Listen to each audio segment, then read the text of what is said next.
avec celui qu'on appelle le freestyler de la Canebière. Il s'appelle Sharaf, il a été champion de France de foot freestyle. Et en fait, pourquoi on s'est intéressé à lui, c'est parce qu'il va monter son école de foot.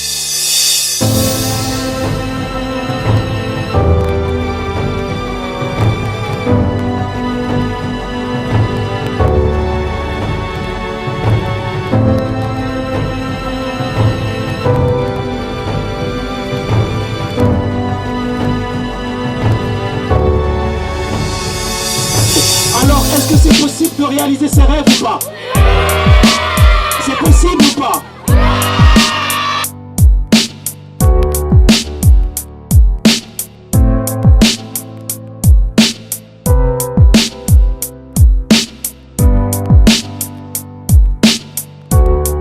Chacun peut réaliser ses rêves, à condition d'être prêt à affronter ses propres peurs.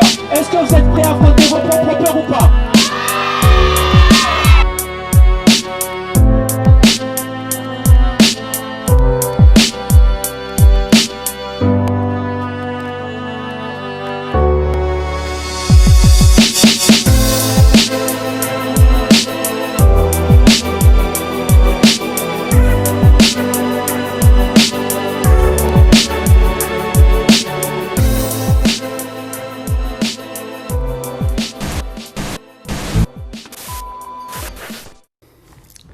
Salut à tous, bienvenue dans Coach Sharaf. Alors, nous sommes toujours dans la saison 5, épisode numéro 4. Donc, je suis très content d'être là avec vous. D'accord, donc aujourd'hui, je vais parler de deux jeunes que je tiens vraiment à féliciter. Et ensuite, nous allons voir quelles sont les causes qui font qu'un jeune, qu'un petit n'arrive pas à jongler. Peu importe son âge d'ailleurs. Souvent, il y a les mêmes causes. Donc, je vais parler de ça pour ceux justement qui ont envie d'apprendre à jongler. On parlera du geste de freestyle. Ça fait longtemps que je n'ai pas fait de tuto de freestyle. Et aujourd'hui, on va prendre un petit geste de freestyle, vous allez voir. Et ensuite, bien entendu, on finira par les dédicaces. Ok.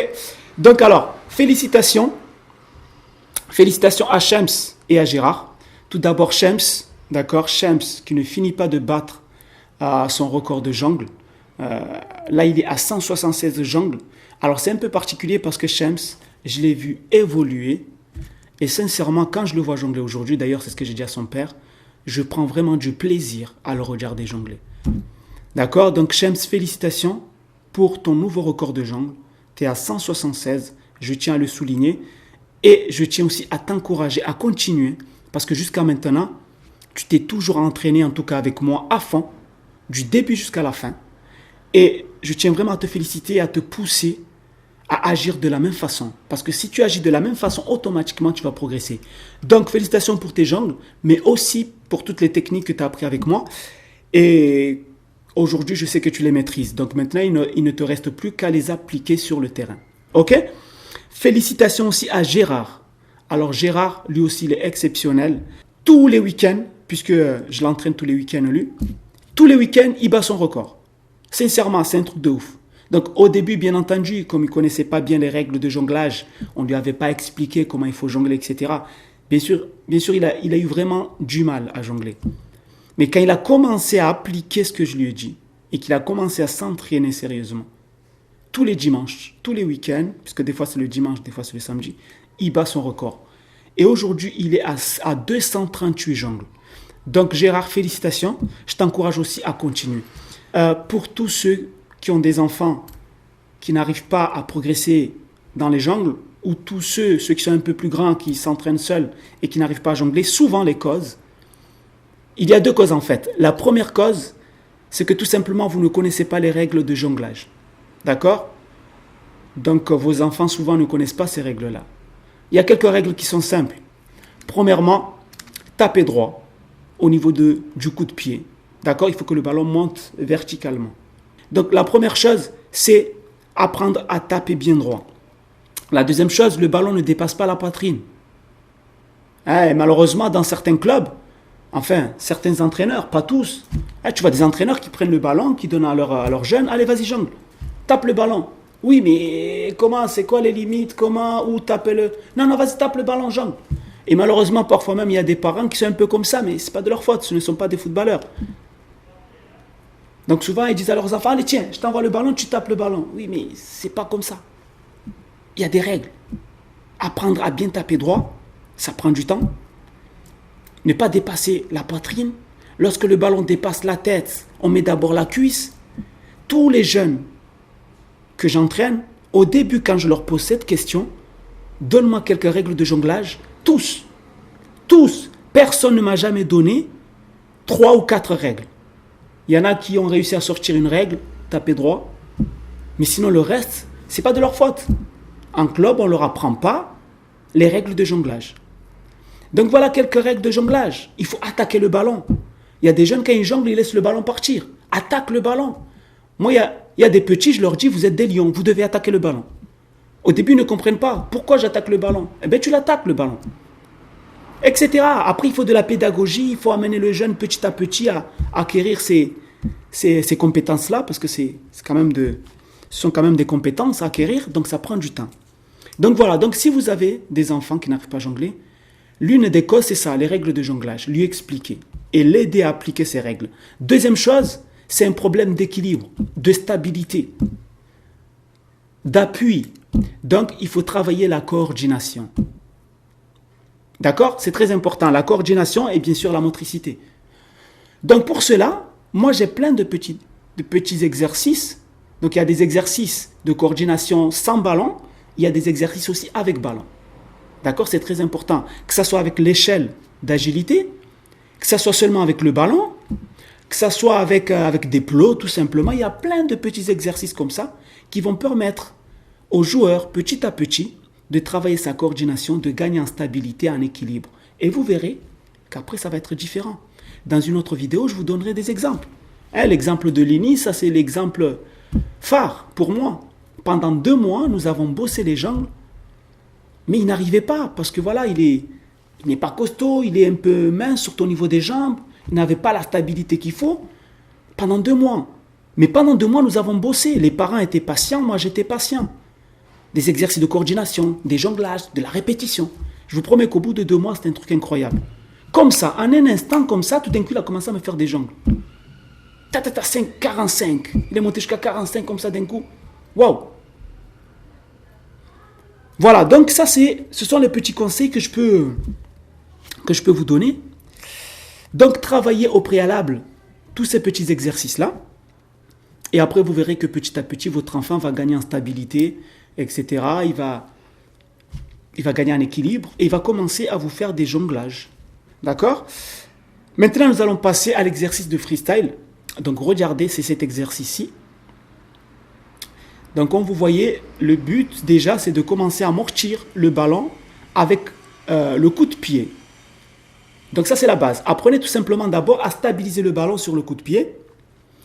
Ensuite, dès que ça devient stable et que vous maîtrisez le geste, ensuite, vous allez l'envoyer et l'amortir. Comme vous voyez sur ces images. Vous envoyez le ballon et vous l'amortissez. D'accord? Petit à petit. Et lorsque vous arrivez à faire ça, on passe à la 3e étape. La 3e étape, c'est d'envoyer le ballon, de passer le 2e pied entre le ballon et le pied, et ensuite vous amortissez le ballon. Donc par exemple, si je suis droitier, j'envoie le ballon avec le pied droit, le ballon pendant qu'il est en l'air, je passe mon pied gauche et ensuite j'amortis le ballon. Étape par étape. Ok, mais ce geste-là, il est aussi bon pour les footballeurs, pour votre côté un peu, le côté artistique, d'accord? Côté technique aussi. C'est toujours bien de voir un footballeur qui sait réaliser quelques gestes de freestyle, d'accord? Donc voilà, donc la première étape, j'apprends tout simplement à immobiliser le ballon sur le coup de pied. 2e étape, j'apprends tout simplement à l'envoyer un peu en l'air et à l'amortir. Et la 3e étape, j'envoie le ballon, je passe le 2e pied et j'amortis le ballon. Donc voilà, c'était le petit geste de freestyle du jour. J'espère que vous allez le travailler. Donc n'oubliez pas, ce qui va faire la différence entre ceux parmi vous qui vont progresser et ceux qui vont rester sur place, ça sera la motivation, ça sera l'engagement. Engagez-vous à faire ces exercices. Et pour cela, parce qu'il y en a beaucoup d'entre vous qui me demandent, parce que souvent je parle de programme d'entraînement. Comment faire son programme d'entraînement? Alors c'est très simple. Sincèrement, c'est la chose la plus simple à faire. La première chose qu'il faut faire lorsque vous voulez faire un programme d'entraînement, c'est de vous poser une question. Qu'est-ce que j'ai envie d'améliorer en moi? C'est tout. C'est la question la plus bête au monde. Qu'est-ce que j'ai envie d'améliorer? Donc ça veut dire qu'il faut savoir où vous en êtes. Par exemple, vous ne savez pas jongler. Donc ce que je dois améliorer sont les jonglages. Ou vous ne savez pas dribbler. Donc ce que je dois améliorer sont les dribbles. Sachez ce que vous voulez, ce qui vous manque. À partir de là, vous allez vous dire, qu'est-ce que j'ai envie de faire dans 2 mois, je ne sais pas, dans 1 semaine? Qu'est-ce que j'ai envie d'apprendre à réaliser dans 1 mois ou 2 mois? Par exemple, prenons l'exemple des jonglages. Si je ne sais pas jongler, je fais 2 jongles. Je me dis, ouais, dans 1 mois, il faut que je sache, par exemple, faire 20 jongles. Là, vous savez où vous en êtes et vous savez où vous allez. À partir de là, le programme consiste tout simplement à vous dire, ok, maintenant pour m'améliorer, chaque jour, je vais donner 1 heure de mon temps pour m'entraîner au jonglage. Et là, vous prenez un cahier, je ne sais pas, ou une feuille, vous marquez, vous faites votre petit programme. Lundi, mardi, mercredi, jeudi, vendredi, programme de la semaine. Chaque jour, de 9h à 10h, je vais m'entraîner au jonglage. C'est simple. Et là, vous le notez. Vous notez tout ça sur votre petit papier. Ça veut dire que chaque jour, de 9h à 10h, c'est à vous de choisir, bien entendu, ou de 18h à 19h, vous avez votre entraînement. Et personne ne doit venir vous voler ce temps-là. C'est un créneau qui vous appartient pour vous améliorer dans le football ou dans le freestyle. Il ne faut pas qu'un pote ou je ne sais pas qui, à cette heure-là, vienne vous voir, allez viens, on va jouer aux jeux vidéo, viens, on va se promener. Non, basta, non, c'est bon. J'ai mon entraînement, je finis mon entraînement et ensuite on ira se promener. Il faut que vous soyez comme ça, il faut de la rigueur, parce que sinon vous n'allez jamais progresser. De l'organisation, de la rigueur. Et c'est comme ça que petit à petit, vous allez progresser. Donc, vous faites le programme de la semaine. Ensuite, si vous voyez que 1 heure, c'est pas assez, rajoutez 1 heure.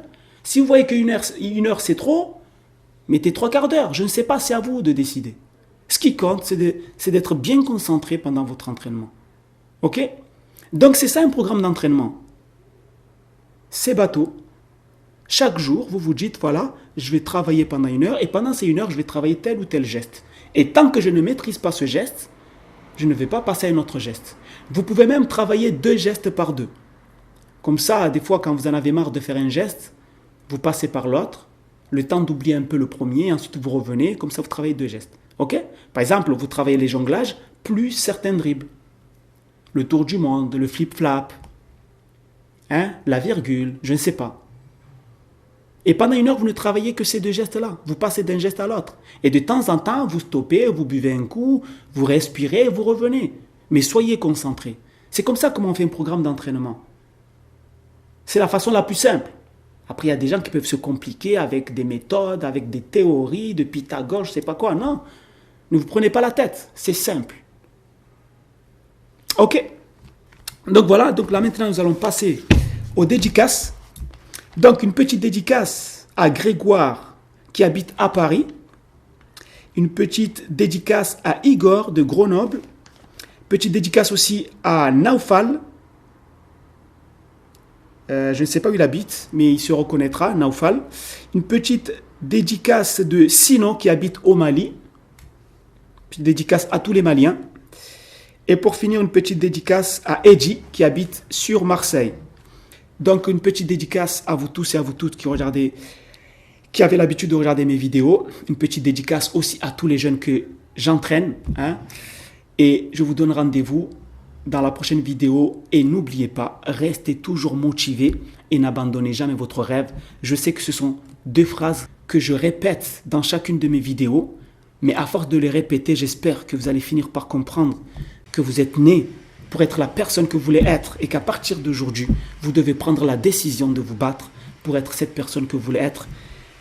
Que ce soit devenir footballeur, être bon à l'école, être meilleur, je ne sais pas, dans votre travail ou je ne sais pas où. Peu importe ce que vous voulez être ou devenir, vous avez les moyens et vous avez la capacité de le faire. Donc, restez toujours motivés. Je vous donne rendez-vous dans la prochaine vidéo. Ciao!